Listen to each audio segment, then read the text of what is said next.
You know, I pirated this. Hey everyone, it's me, your host, Meister Papo, back in again with a PvZ Subway video. I have a very bad upload schedule, so sorry about that, but I'm back after 3 months. I decided to make some changes to the rules where I'm gonna try and limit myself using food items that are currently like in the store, like in stock. If it's not in stock, I won't use it unless I absolutely have to, like if I have a really bad time. Other than that, sit back, relax, and put this in the background where you like play the video game or something. Okay. The jalapeno, I pirated this. Can use it. So I pirated every plant that I thought would be a Subway food item that I can use. I did do my research beforehand, so yeah. One thing I know for sure is that I'm never gonna get a PopCat sponsorship or an EA sponsorship now. I got the hot potato, but if I'm trying to go with my new rules, then I can't really use them that much. Subway Singapore got rid of the waffle cut fries, so I can't use that excuse anymore. The world gimmick for Frosbite caves is that over time, plants get frozen, and eventually they just can't act anymore if they don't get like melted by a hot potato or other like fire-producing plants. And until I get a plant later in the run, I kinda can't fight against it. Day 3 introduced to us the hurricane, and I know I might sound like I'm going insane or I'm coping real hard, but I'm pretty sure that the mixed greens that we use does use kale, okay? There's some purple bits and it tastes bitter, okay? Therefore, kale is definitely in there. The other world gimmick in Frosted Case is these tile shifting things. It basically just moves zombies up to a different lane. Now, I'm not sure how useful a chili bean is in regular gameplay, but the chili bean in this stupid challenge is really useful. The iceberg letters can't actually stall in this world, it only slows them down, and my plants aren't that strong enough to take out cone heads, unless I get like a good amount of them. So until like the late game, I gotta rely on chili beans to help me take care of these suckers. No, it's gonna glow up! Now we got some real funny guys out here throwing ice pucks to freeze my plants, but luckily I got lava so I can just like shoot over the plant that gets frozen in the front. And the hurricane was there too to help me blow back zombies when things get a bit too rough. Now, you might be thinking to yourself, can the hot pepper really be used? I mean, we have capsicum at Subway, but is it really the same plant? And to that I say shut up. Don't worry little PvZ player. We got enough conveyor belt levels to feed you for your entire lifetime. PopCat, load them up. Our boy's hungry. No! I can use one of these plants. Day 6, I was kind of limited to using only 3 plants. Luckily for me, they made the stage pretty easy, so I got through. Kill him, take him out. Nice. If you can taste, if you are able to taste the spice in like fucking capsicum, I'll be more like impressed than disappointed in you, honestly.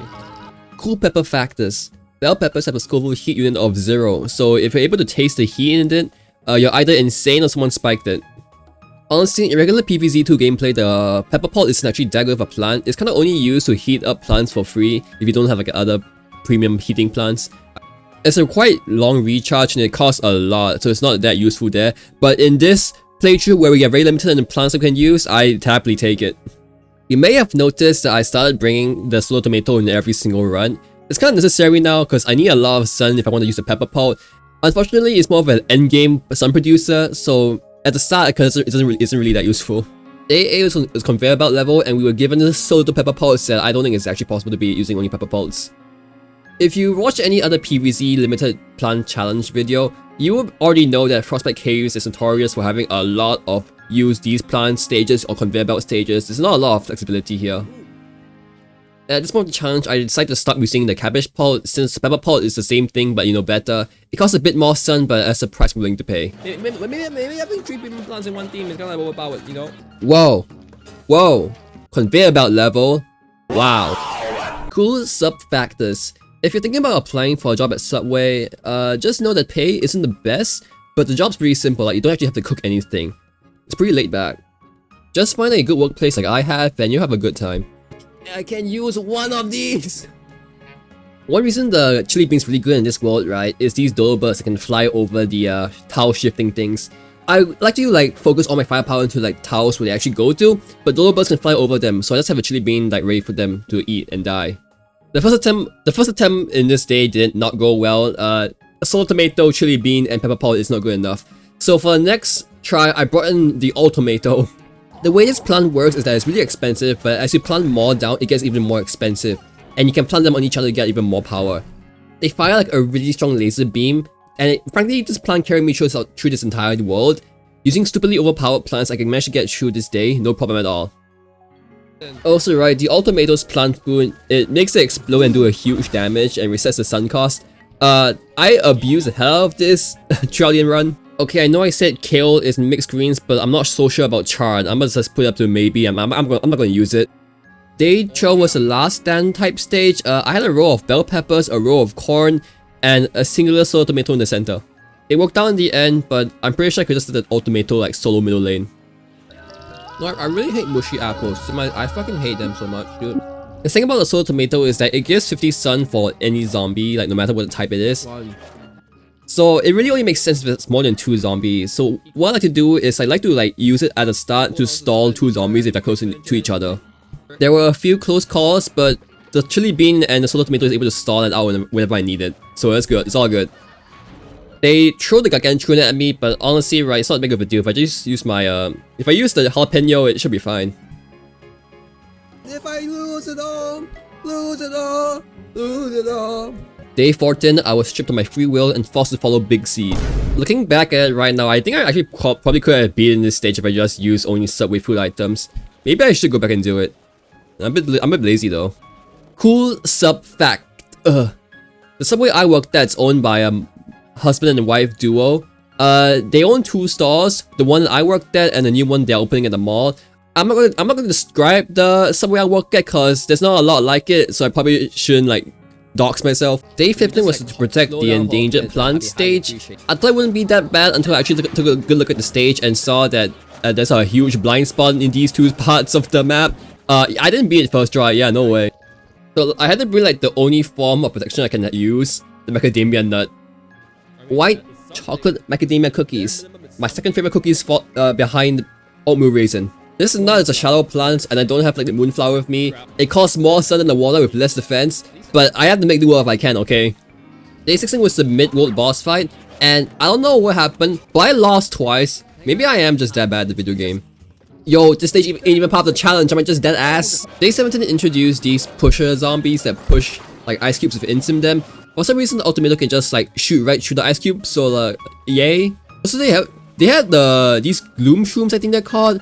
They rearranged the worlds a few years ago. I don't know when or why they did it, but they're here now even though I don't have them. Day 18, what the heck? I'm on a glorp. Why is it another conveyor belt level? Oh, we got a stunnion though. We can use that. It's based on onions. Also, it might be a bit strange, but I like to put loads of onions on my Subway sandwiches or any sandwich in general. I like raw onions. See me. Day 19, they give us majority of plants to use, so you know what we're doing? Yeah, that's right. Ultimato, you're on! Day 20, we've got a sandwich. If you took spicy beef taco, get rid of the beef and add vegetables onto it. The jalapeno is a really good get out of jail free card if I get real angsty in one lane. Yo, screw this conveyor belt, bro. Only time I want to see conveyor belts in sushi restaurants. Day 22 brought upon these Weasel hoarder zombies. I was a bit scared, so I did a thing and I brought a team of premium plants. Okay, I can explain all of them, alright? This one is lettuce, and lettuce is common in sandwiches. This one is sticky rice. It chose rice. Rice, we find that in the salads for some reason. Turkey pelt, it chose tofu, and there's tofu sandwiches in some place sometime. Makes sense. I didn't even manage to see the weasels be a problem. I think I should never do this again. Did you know that for some reason in Singapore, I'm not sure about other countries, but they hold an annual get together for every single Subway outlet in the country. Here's me as Gojo. Now, if I don't want to use the premium plants, I decided to get some help from my old friend Colin P's sandwich, so I brought a repeater with me. The chart guards, honestly, I actually managed to do the weasels a lot better than I thought. They actually one-shot the weasels, so I didn't really care about them for this stage. As we progress through the worlds, they spawn a lot more zombies, and I think as more zombies spawn, I get a lot more mileage out of using the solar tomato. This 100 sun for 100 sun. Boom. The weasels actually count as one entity for solar tomato, so I can actually farm sun off of these bastards. Alright, honestly, the weasels aren't as big of a deal as chickens were. They are a lot slower, they eat slower, and the hot pepper can, one-shot them with massive splash damage. Near the end, I realized that I forgot about the sun requirement, but then I had the genius idea. I'm gonna stall this singular zombie out until I got all the sun I need. It took a really long time, it was really boring, but I got there in the end. So Yahoo! I don't want to wait to the end. I don't want to wait to the end. Easy stage, just like a really long time to beat it. Okay, correct me if I'm wrong, but the Roto Baga is based on Ruta Baga, which is a turnip, and I don't think we have turnips at Subway. I brought in the pea shooters to help deal with the weasels. I would have brought a repeater, but sun's a huge problem because the only sun producer I have is a solar tomato, and they bring out the weasels real fast. Day 27 was a protect the seed stage. I didn't bring the macadamia nut. I just took the hurricane with me and blew them away when they got close. I say that right, but I didn't really need to. The ultimato is just that strong, even at stage 1. Next day we have to plan our defense to beat the zombies. Alright, what intricate strategy will I use this time? 5 ultimatos! Okay, wow, this pun's busted. We here? We bring the boom! Oh wait, this is the second last day. Why is the second last day of a world a use 5 shitty plant? Okay, whatever. I might yabba dabba doo! I gotta admit it. Cool sub fact. Don't work closing. If you can, work the opening shift. It's not that closing is terrible, it's just that after closing I usually feel like shit, and if I'm not able to finish up closing by the time that I'm supposed to get out, I don't get paid anymore. Okay, Zomboss dies in the background. Thanks for watching to the end of the video. Thanks for waiting 3 months for the video to come out. I'm really sorry about this. I wanted to say the next video for this challenge will come out faster, but it probably won't. Yeah, that's about it. Okay, bye!